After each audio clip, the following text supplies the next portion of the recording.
A very good morning to all the viewers, learners, educators to CIT NCERT's live phone-in program. I, Kriti Vadhera, would like to tell you that this session is going to be for 10th standard students, where we are going to discuss history. Yes, it's a follow-up session. We have already discussed about this topic, and the topic is going to be Nationalism in India, Part 2. It's a follow-up session, as I told you. And the expert who has joined us for this discussion, I would like to introduce Miss Anjali Roy. Welcome, Anjali ji. To NCERT's Kishore Good morning, Shruti ma'am. Anjali ji is from, she's PGT History from South Delhi Public School. And before we start with this live interaction of today, I would like to remind our viewers that during this discussion, live interaction, if you wish to ask any questions to ma'am, please feel free to call on our toll-free numbers. Our numbers are 1800111265 and the other number is 1800112199. And you can also send your questions via mail. Our email ID is ciet.kishoremanch@gmail.com. And to watch the live streaming of this program, please log into our official YouTube channel, NCERT Official, and there also in the live chat box you can comment and ask questions to the expert. So yes, Anjali Roy ji, I would like, because it's a follow-up session as we discussed, so I would request you to kindly give us, our learners, a quick review of what we discussed in the last session. Yes, so this is Chapter 2, Nationalism in India, and in the first session, I had traced the arrival of Gandhiji to India in 1915, leading up to the 3 early experiments, his experiments on Satyagraha, and then the non-cooperation movement and the civil disobedience movement. In fact, those of you who have missed, in the last session, I also showed the actual stick which was used by Gandhiji during the Salt March. Now, before we begin this lesson, let us see the learning outcomes which a student should know. So the student should be able to analyze the contribution of different sections of society in Gandhiji's call for civil disobedience. Identifies different icons and symbols that created sense of collective belonging, because that is the last section of this chapter. And before I begin today's session, let us do a quick activity on through discussion, and we can do a recap also side by side. So students have already been familiarized with the Salt March in the previous week, and teachers may ask students to reflect on the following questions and write down their views. Identify some issues, reasons in current times when people have gathered to protest. Would you protest if a commodity that is dear to people is taken away or made unavailable? And their reasons. So the students may be asked to list out and write down. Then identify some other famous marches, protests that have taken place and the reasons thereof. Can you list some of the other socio-political issues for which peaceful protests may work? So after students have written down their views, teachers may initiate a discussion on the answers. Now, in the last session, I had spoken about the civil disobedience movement and how it included the program of the non-cooperation movement, like the boycott of foreign goods and promotion of Swadeshi goods, the coming of the people together to fight against the British rule through marches, and also the students and the lawyers. Again, they are boycotting the schools and colleges. But even even in the non-cooperation movement, there were sections of society which had participated. And if you see, even now, there were a lot of sections of the society. In the last session, I had spoken till the Gandhi-Irwin Pact, which was signed on March 5th, 1931. And this is a photograph which is showing Gandhiji with the English people during his visit to the London for Roundtable Conference in 1931. Now, let us first see the various classes which participated in the civil disobedience movement. Now, the Patadas of Gujarat and the Jats of UP, if you see these two communities, these were rich peasant communities. And they were active in the CDM because they were really hard hit by the falling prices. And you find that their income is decreasing, and they found it difficult to pay the government, the land revenue. And the land revenue was such that in case they failed to pay, their lands would be auctioned off. So you find that there was widespread resentment among them. And these rich peasants, they became very, very enthusiastic supporters of civil disobedience movement. They organized their communities, and at times they also forced a reluctant member to participate in boycott programs. For them, the fight for Swaraj was for the relaxation in the revenue system. In fact, over a period of time, you find that they were very deeply disappointed when the movement was called off in 1931, as the revenue rate was not revised. So when the movement was restarted in 1932, many of these refused to participate. And you find that when you see a large section of the population, they are coming together and they are participating in a movement.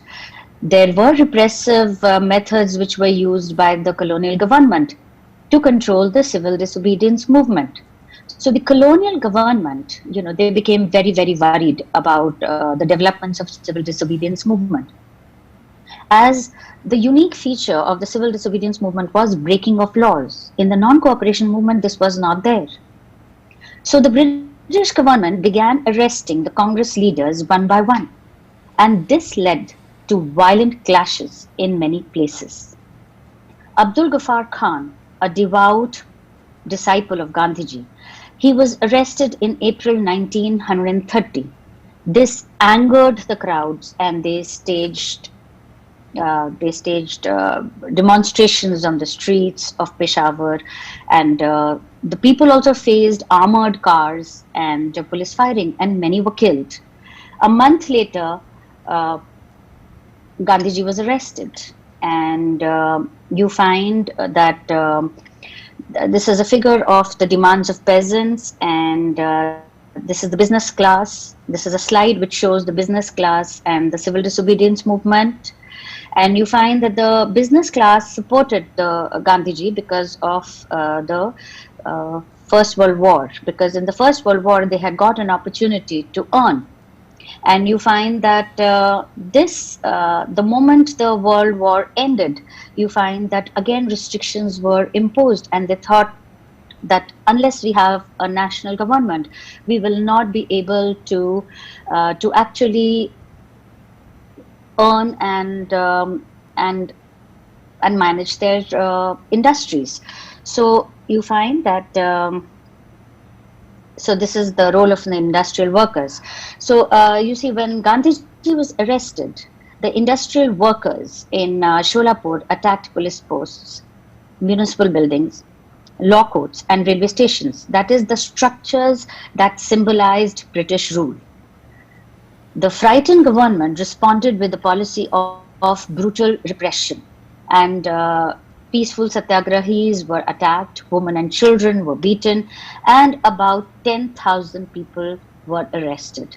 So these were the various classes which participated in the civil disobedience movement. Now, in this, a very good activity could be retracing Gandhiji's Dandi march through a map. Now, teachers may ask students to refer to the following resources. There is one geo portal, the Bhuvan, where the exact route of Gandhiji is there. Then there is also the Salt March to Dandi, earth.google.com web. The links are given here. And then the students may thereafter be asked to locate the route of the Dandi march and identify significant places associated with the march on a map. This will help them realize that what was the route which was taken, what were the areas he covered, and how, when he starts with 78 followers, by the time he reaches the shore of Dandi, there are thousands. And every day when he used to stop in a village, there were masses, countless masses who came to listen to him. So when we learned about the Salt March, the repressive policies that were followed after the signing of the Gandhi-Irvin Pact, we also saw the classes, some of the classes the classes who had participated in the civil disobedience movement.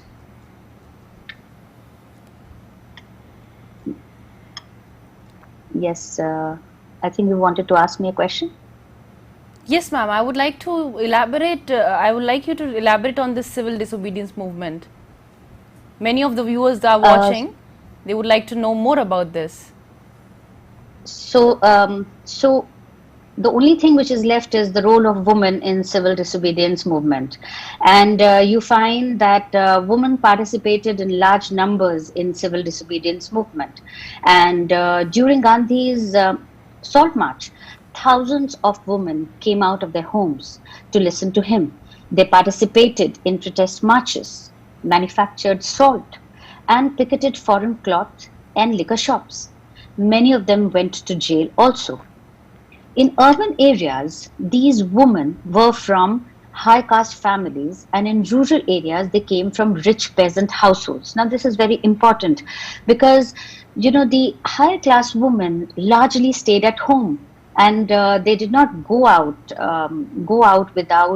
without a chaperone, without their fathers, sons or husbands.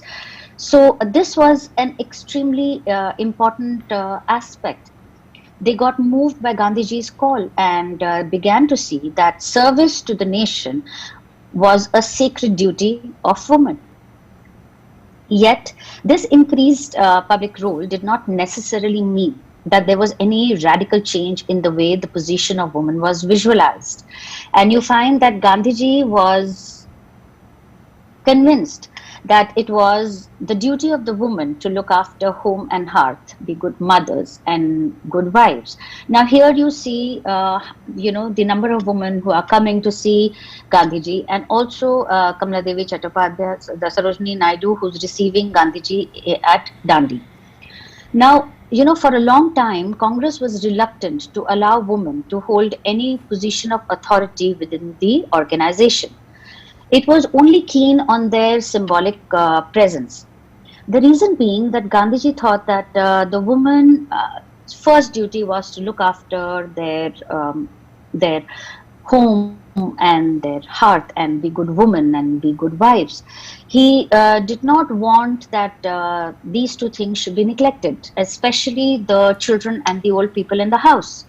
So you find that they were not very keen, but he was convinced by Kamala Devi Chattopadhyay, and you find that women in large numbers participated in the civil disobedience movement. Now, there can be an extremely good activity on the participation of women in civil disobedience movement in different parts of India. An important feature was, of course, the large-scale participation of thousands of women who came out of their houses in large numbers.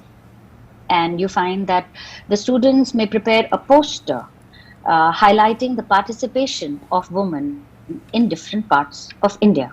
The poster may highlight protest marches, manufacture of salt, picketing of foreign cloth and liquor shops by women, and many of whom also went to jail. There are visuals, illustrations, oral sources, maps, etc. can be used for this activity. Students may also seek help from parents and grandparents in their activity. Then I wanted to see this another activity. This is the locating the spread of the civil disobedience movement on a map. So there were different social groups. In fact, I mentioned about the Patadas and the Jats of Patadas of Gujarat and Jats of UP. Now the students may identify on a map significant places associated with the civil disobedience movement. This activity may be given, and there is a there is a section 3.2 on how participants saw the movement. So after, after reading it, you can, the teacher may then ask the students to write down answers to the following questions. Why did some of the rich peasant communities become enthusiastic supporters of the civil disobedience movement? How did Swaraj appeal to different social groups? So they could probably make columns and see the levels of the society who participated in the movement. How did the business class relate to the movement? I have already spoken about and shown the photograph of the business classes and how they participated in the movement. Largely because they wanted that a national government, if established, would give them greater this thing to trade, to set up their industries, and there will be no restrictions on them. So you find that why did the concept of Swaraj not appeal to the oppressed classes? Now, this is something which the students will have to read more about why, the oppressed classes, the so-called Dalits, did not participate. Did the civil disobedience movement succeed at a pan-India level? And this has to be given with reasons. Now, a number of activities have been lined, and this has been done partly so that the students may do an alternative reading and to better understand the civil disobedience movement. So the students may be asked to read the section 3.2 on how participants saw the movement. After reading, the teacher may initiate a discussion on the following. Which were the prominent social groups that participated in the civil disobedience movement and their reasons? What were their aspirations and why did they join the movement? Then, why did the industrial class not participate in large numbers? So we just see one section participating in Sholapur. How did prominent industrialists contribute to the movement? And in this, they have to think beyond their book and see that the movement had to be financed, and this was done largely by these prominent industrialists who thought that their own government would lead to them having a better industrial setup. They will be able to do anything in India without any restrictions.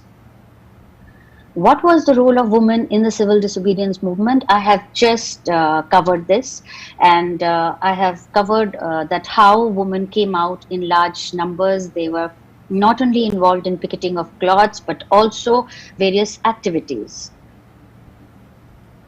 Okay, so you find that, we come to Pune Pact of 1932, and you find that when in the second roundtable conference, when Gandhiji attended in England, you find that Gandhiji was representing Congress, and he was asking for privileges from the British government, and there were three more people.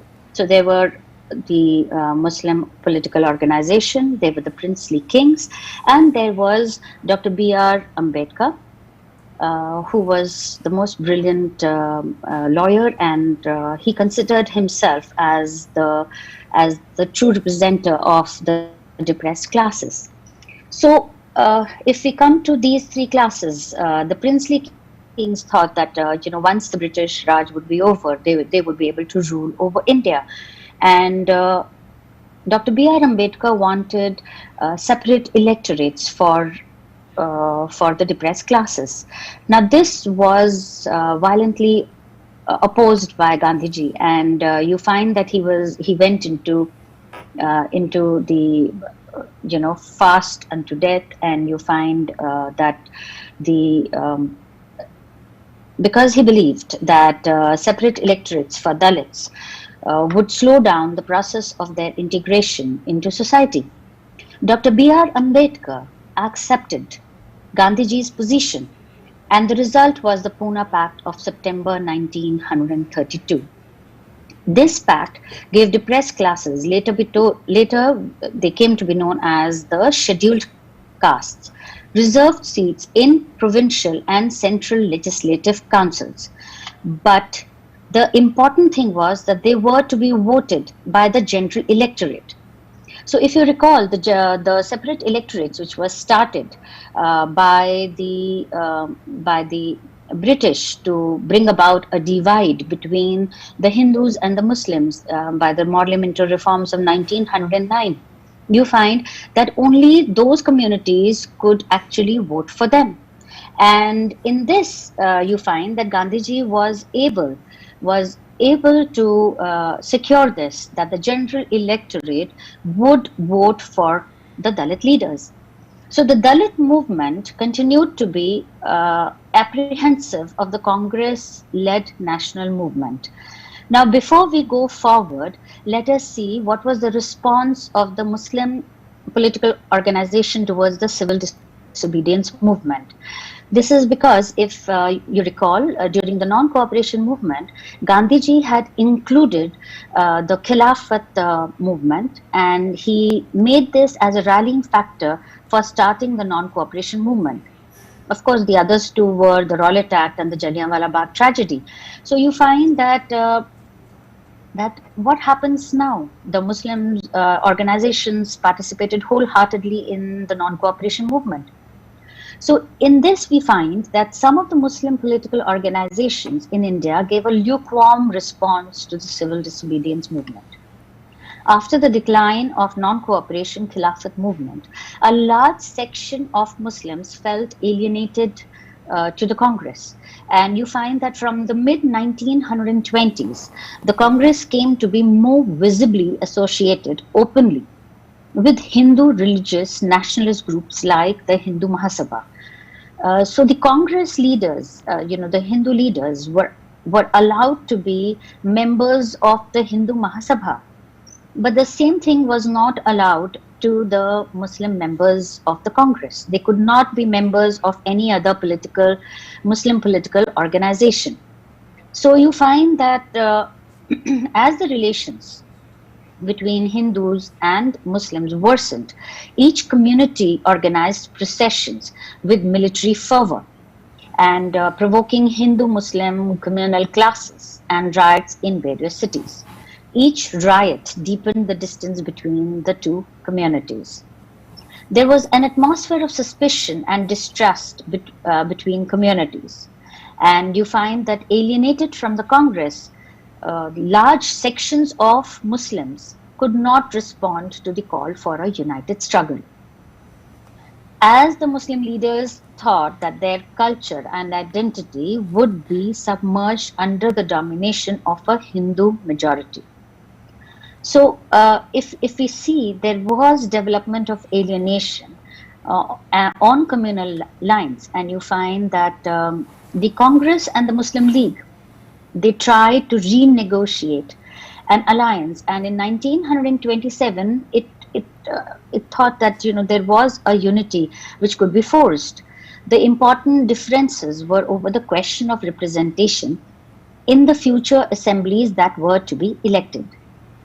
Muhammad Ali Jinnah, one of the leaders of the Muslim League, was willing to give up demand for separate electorates. If Muslims were assured of reserved seats in the Central Assembly and representation in proportion to population in Muslim-dominated provinces of Bengal and Punjab. And if you recall, these were the two provinces which were later had to be divided after we attained our independence. So negotiations over questions of representations continued, but all hope of resolving the issues at the All Parties Conference in 1928 disappeared when M.R. Jayakar of Hindu Mahasabha strongly opposed efforts at compromise. Right. So there was an increased atmosphere of suspicion and distrust between communities. Alienated from the Congress, you find that large sections of the Muslims did not respond to the call of a united struggle. And we find that there was a negligible response from them. Now, before we continue, There could be an Mrs. activity. Roy, before Yes. you start with the next topic, or Yes, you go into the yes. detail, there's a viewer who's watching us live from Maharashtra, Solapur, named Sukhada, a student Yes. of 10th class, and she wants to ask Yes. you, ma'am, just now you said that Dr. Ambedkar was, he was with the reservation of seats, but you used a term separate electorates and reserved seats. Can you please elaborate Yes. what is the difference in between it? Okay, so you see, in 1909, to divide the Indian people and to tell the Indian people that they were two different, there were two different people, and Hindus were different and the Muslims were different. So the British introduced this concept of separate electorates. So what they did, that they reserved certain sections, certain seats for the for a leader from the Muslim population, and only the Muslim population could vote for him. That was the separate electorates. But here we find, and if you see in the present day context, there are certain seats which are reserved for members belonging to the scheduled castes and scheduled tribes, but the entire population votes for them. So half of the time, the general population does not even come to know that this is a reserved seat or not, unless you go in and find out. The general population does not know that a particular seat is a reserved seat for the members of the scheduled caste. So this did not promote disunity. And that is why Gandhiji agreed for the reserved seats. He said, all right, there will be certain seats which will be reserved for the depressed classes. And if you see, if we see the achievements of the civil disobedience movement, you will see that it succeeded in launching Gandhiji in the international arena. It was actually this event that first brought Gandhiji to world attention. The march was widely covered by both the European and the American press. Right. And you find that the first thing, of course, was this. The second was, the most remarkable was the participation of women. So you find it was the first nationalist activity in which women participated in large numbers. And I mentioned the name of Kamala Devi Chattopadhyay, who had persuaded Gandhiji not to restrict protests to men alone. So it was the Salt March which forced the British to realize that their Raj would not last forever and that they would have to give some power to the Indians. And you find that, this is the first time an Indian was asked to negotiate on the same table. So Gandhiji was treated at par. He was considered as a leader. And that is why he attended the Round Table Conference. So the students can do an activity. They can do a comparative chart on the non-cooperation movement and the civil disobedience movement, and they can then list out the spread of the movement and whether the movement have the desired effect. Right. Yes. So yes, you may proceed, Mrs. Roy. Yes, the viewer has said that she's got the reply. Thanks. She's telling it to you. Okay. Yes. All right. This is the next section of the book, and the political movement ends with the civil disobedience movement. Of course, the next movement was the Quit India movement, and you find that it was a leaderless movement. It was a truly mass movement where all the leaders were arrested, leading to the independence. But the book just covers still the civil disobedience movement.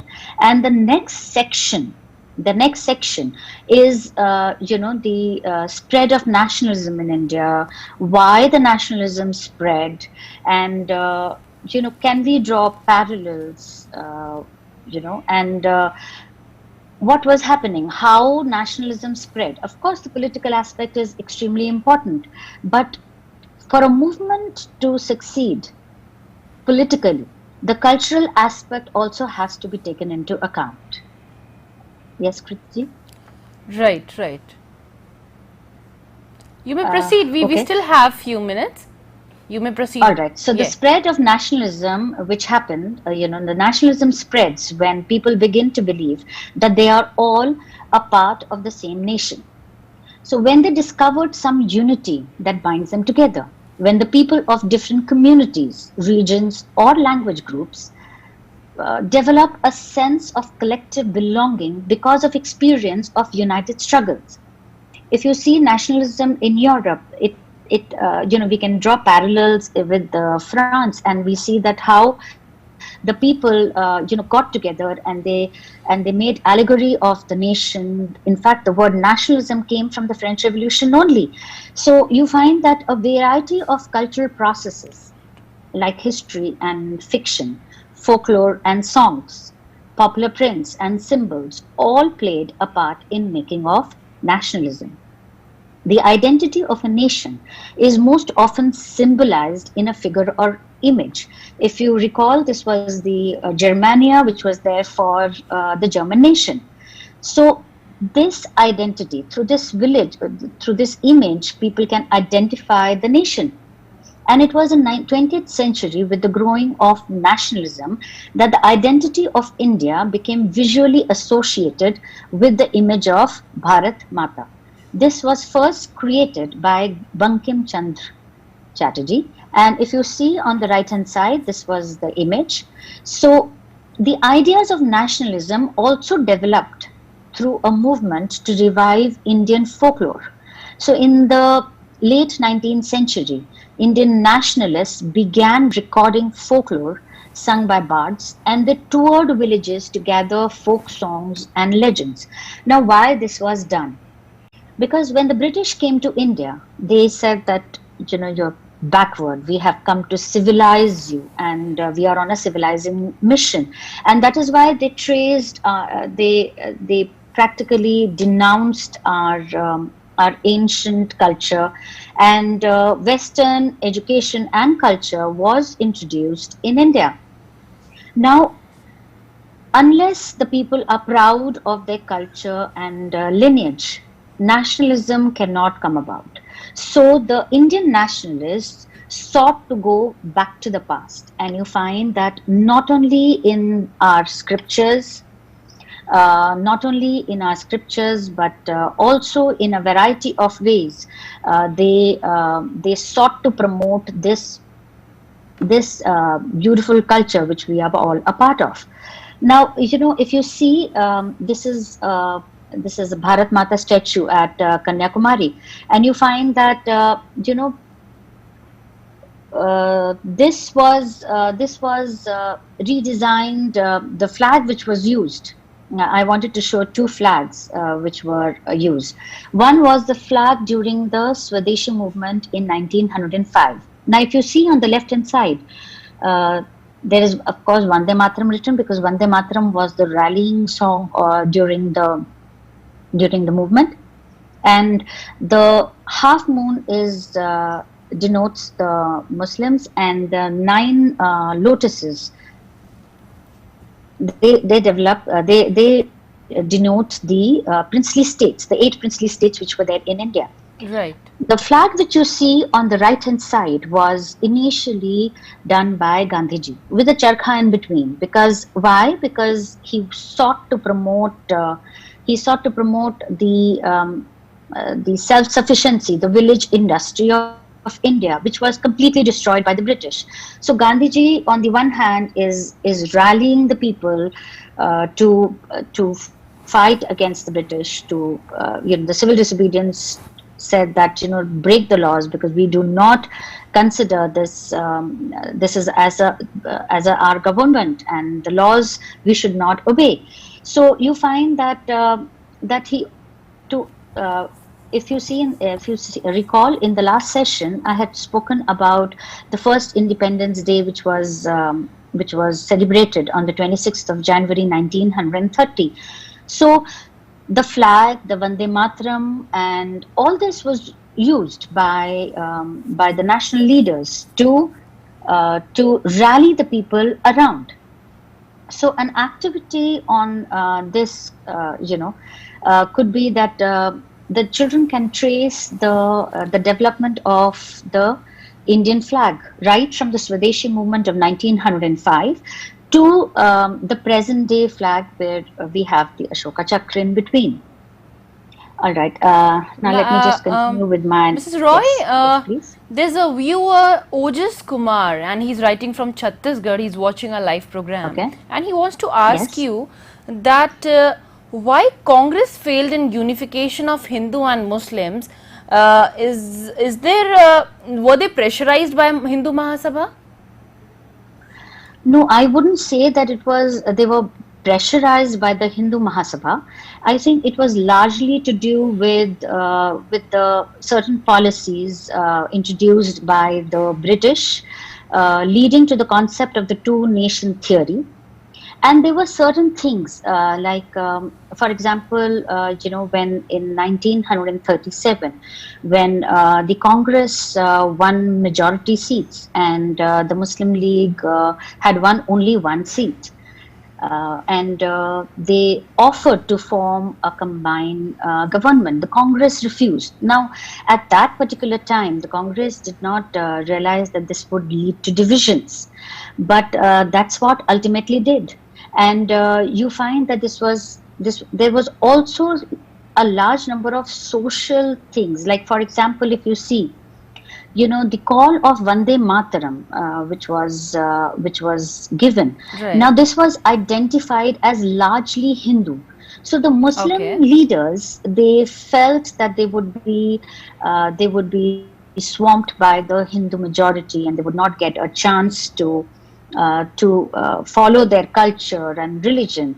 Of course, now if you see India is a multi-ethnic country. We have managed to stay together. But at that particular time, the fear of the Muslims was a factor. Now, another thing was that Congress tended, there were a lot of socialist ideas within the Congress. And you find that the Congress was against landlordism. And most of the landlords belong to the Muslim community. So you find that, slowly you find that there is a movement which is going against the national movement. Okay. And Gandhiji, by trying to take up the salt, salt was needed by all, whether it was rich, poor, middle class, or whether it was any community. So he's taking up issues by which he can unite the entire population. And he was very much against the partition, and he did not want that to happen. But, unfortunately, that's what happened. So, can I continue now Yes, we have aspect still of the 5-6 minutes left for this session. You may conclude your presentation, madam. All right. Yeah. So this is Bankim Chandra Chatterjee. I wanted the students to see his photograph, that how, he wrote about the glorious developments in ancient times when art and architecture, science and math, law and philosophy, religion and culture, craft and trade flourished. So this glorious past, which was declined when India was colonized, was taken up by them. Now, this is a representation of the entire Vande Mataram song. And if you see, there can be an activity. And let me just go towards that. This is the image of Bharat Mata again, and how it was again represented in the Tamil magazine Vijaya. Okay, so these are the various folk songs and folk dances, and I've tried to include their images. On your left hand side, if you see, this is Timli, a Gujarati folk dance, and on the right hand side, you see that this is a dance with Rabindra Sangeet. Now, this is what is the activity which I wanted the children to do. Finding a popular song of their respective region. So students may be asked to reproduce a popular folk song of their region, and using oral traditions, they can be an effective method for students to understand a significant event development within a historical time period. It will also help students realize how lyrics and poetry can play an important role in awakening sentiments and consciousness. So students may be asked to inquire from parents, grandparents, or other elders about songs of protest, struggle that was sung during the freedom struggle in the local language. Now that is important. So, the elders' help is required and they would be much more happier to help. So they may prepare a write-up keeping the following in mind. Meaning of the song, who is singing the song, and when was it sung? Was it sung during a particular date, event? What is the context of the song? Does it articulate struggle and oppression? Does the song convey a message of protest, and what is the protest about? So after preparation of this write-up, teacher may discuss with students the basic essence of the songs, the context of the song, and common thread that links these songs. So I have already spoken about the image of the Bharat Mata. I've spoken about the flag, which was designed by Gandhiji with a spinning wheel, and this became a symbol of defiance. Another, of course, was through reinterpretation of history, which I have talked about, and you see that many Indians felt that to instill a sense of pride in the nation, Indian history and their past achievements needed to be reread. So they wrote about glorious developments in ancient times when art, religion, culture, all these things flourished. And these were done to unify Indian people. Now, this did not have any its share of problems, because, when the past is glorified and an attempt on this was taken to unify people, they were taken from Hindu iconography. And you see that the people of other communities felt left out. So let us do the last, The last activity was, of course, that preparation of timeline. Now, students will be asked to identify significant dates, events of the non-cooperation movement and the civil disobedience movement, and place them on a timeline. The events leading to the movement, what happened, then how the movement ended, and then the interim period between the non-cooperation movement and the civil disobedience movement, then again starting with the Simon Commission leading to the signing of the Gandhi-Irwin Pact.